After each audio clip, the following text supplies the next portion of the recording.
What's up, everybody? In this video, we're going to be talking about the book You Are a Badass at Making Money by Jen Sincero. Before we get started, I wanted to remind everybody to like this video and subscribe to this channel.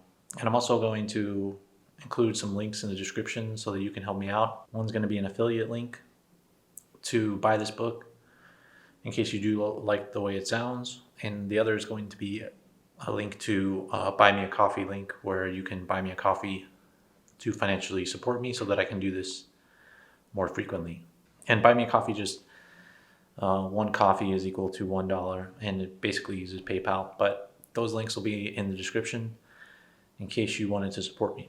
And with that, let's get right into this book. So this book is one of my favorite books. You might know Jen Sincero. She wrote You Are a Badass.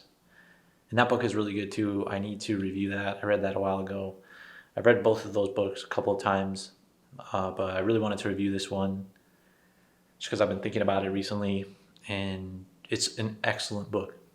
And at first I didn't want to pick these books up because it sounds like scammy self-help type of stuff, and the font looks really weird, so I thought it was extra scammy. But the Jen Sincero is actually really good. And then I heard her on James Altucher's podcast, which I talk about a lot on this channel, and she was really amazing on there. But there's a lot of things I don't like her stories are kind of lame. And then if you listen to the audiobooks of these, she reads them and it's really bad. But even though the audiobooks are really bad, you can still listen to it and learn a lot. And one of the good things about Jen Sincero is she's very sincere and authentic. A lot of her stories are authentic. She really struggled in her life finding her purpose, and that's why she wrote You Are a Badass. And she really struggled with money, and that's why she wrote this book. And I think a lot of people have struggles with money, or they want to become rich, and that's why you need this book to release those struggles, to improve your self-talk. And this book will really help you do that. And another good thing about Jen Sincero is she spent a ton of money on coaching. So a lot of the tips in this book are tips that you would have to spend tens of thousands of dollars to get the advice. Or you could just read this book. And it's easy to put that to the side, to think, this is the same stuff that I've read in other books, which a lot of stuff in here is. But you have to remember that a lot of people that write these books have gone through years of coaching and consulting, and they're compiling these books for you for free, and you could take it for granted and put it to the side, or you could actually put it into motion. And this is one of those books that's really good. There's exercises in here, which a lot of self-help books we talk about on this channel have a lot of exercises. The ones in here are specific to money and help you overcome your money problems, and that's another reason that I would pick this book up. And another thing about Jen Sincero is she didn't succeed until she was in her 40s. Similar to some other books that we read on here, like Late Bloomers is about blooming late in your life. So if you have some issues with being a little bit older and wondering when you're going to succeed, then Jen Sincero is really positive in that respect. Another good thing about this book is it has like an insane amount of really good quotes in here. And I would get the book just for the quotes, and you could write them out and improve your thoughts. She also has what she calls mantras in here, and she tells you to develop your own mantras. But in case you can't come up with your own mantras, she has plenty of money mantras in here for you to basically repeat to yourself so that you can improve your money talk in your own mind. And another thing she talks about later on in this book is being around positive people and having a positive network and positive friends. And your income is most likely the average of the 5 people around you. And she encourages you to meet more positive people. But until you get to that point, that's why I like self-help books, because it's basically like talking to somebody that's very positive and on the same wavelength as you. So that's something else I wanted to say about this book. And this book is 13 chapters. It's a pretty long book, but the way it's structured is the beginning is telling you why you're not making the money that you want to make. Then it goes into how to improve your environment, your money talk, your views on money. And then it talks about improving your environment and basically getting specific with your goals. So that's the way this book is structured. And with that, I wanted to get to a few things that I wrote down. And the book starts out talking about your mindset. And one of the problems that a lot of people have is they have a lack mindset. And the opposite would be the abundance mindset.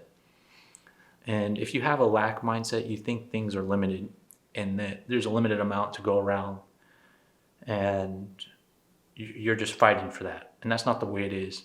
And we read about that in other books like George Gilder's Life After Google. And that's the problem with places like Google and other tech companies like that. Their limited mindset.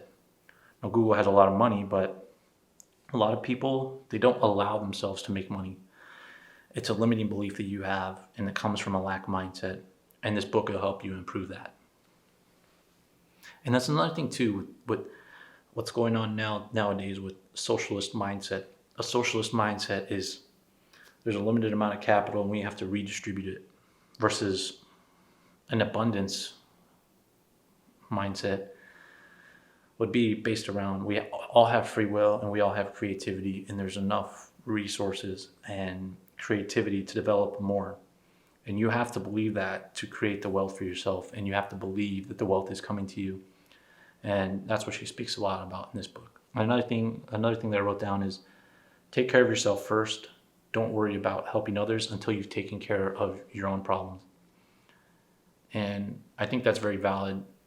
You shouldn't be worried about being charitable or extremely charitable and giving your money away and financially assisting other people until you're in a good financial place. And I think this means like financial independence. And you have to get your own house in order before you help other people.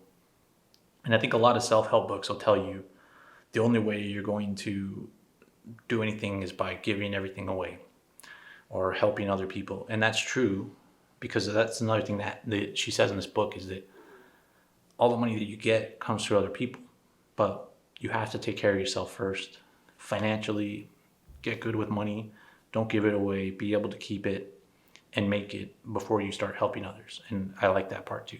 And another thing that she said that I really liked is there's no such thing as too much awesome. Like, these are kind of the quotes that I wrote down that I really liked. And there's no such thing as too much awesome. Is if you really like something and you're good at it, as long as it's not destructive, keep doing it and find a way to make money at it. Because some people, I think they limit themselves because other people limit their beliefs. And you shouldn't let other people limit your beliefs. You shouldn't let other people limit your talents and your skills and the way you grow them and what you focus on. You should keep developing it and keep pursuing it if it's something you like to do and is capable of making you money. Another thing that I wrote down that I really liked is if you can believe the stories about why you aren't making money, then you can unbelieve them as well. And she talks a lot about things like this. People create these beliefs in their life. Many times it comes from our parents that we can only make a certain amount of money, and there's like a mental limit of how much money you can make. But if you learn that, then you can unlearn it as well. And she provides exercises in here on how to unlearn that.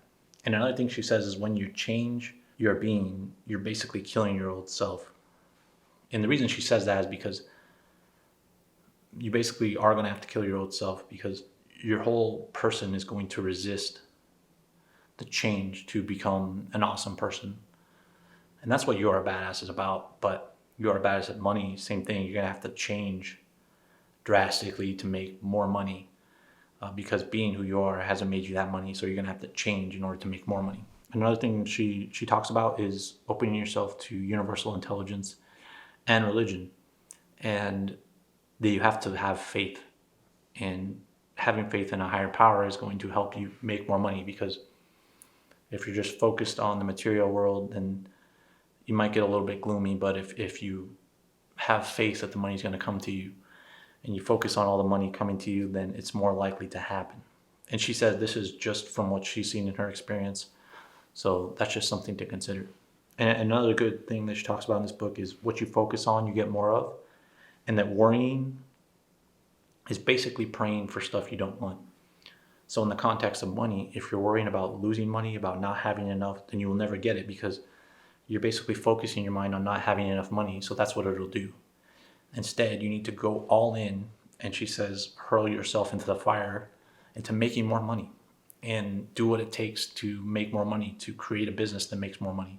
And she says also, what you can and can't afford is all in your mind. So And this is something too that Tony Robbins says in his book. So if you change the way you think and the way you approach money and think about money and think about your business, then you'll be able to make more money. And she also talks about spending money. And sometimes you need to spend a lot of money to hire people, to start a business, and you have to be afraid. Sometimes you're going to do the things that you don't want to do because you're afraid. But in order to make a lot of money and to make changes in your life, you're going to have to do the things you're afraid of. And that's where she talks about like hurling yourself into the fire. But while you're making all these changes and it gets crazy around you, you have to be tenacious. That's one of the later chapters. But you also have to be grateful. Be grateful for the small things.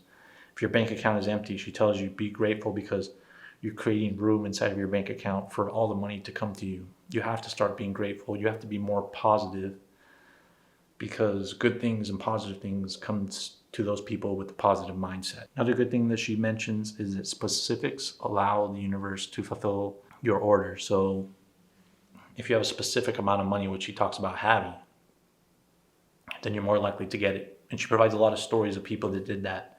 So provide the annual income, the amount of assets that you need, the amount of a loan that you need. Write those down and have the specifics so that you can fulfill it, or at least have, as she says, the universe fulfill it for you. And another good thing that she says is that limitations are self-imposed. And I think this was somebody else, one of their quotes. And I really like that because we oftentimes self-impose limits. We don't do things just because we don't allow ourselves to do things. And you have to assess whether what's holding you back is you or whether it's actually something in your environment. Because a lot of times we just tell ourselves that we can't do something and it's not true. So look at your limitations and actually see whether it's you or your environment. And the last thing that I'll end on is that one of the things that she says in here is if you've made a backup plan, then you haven't made a decision. And I mean, that one's tough for me because I like having backup plans, but it's true because if you have a backup plan, then you're not basically committed. You're always checking on your backup plan to make sure if it's good or not.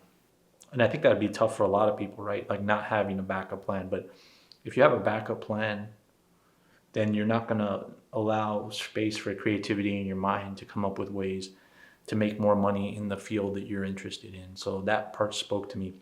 And I really enjoyed reading this book again or going through it again and reminding myself of all these as I pursue my path.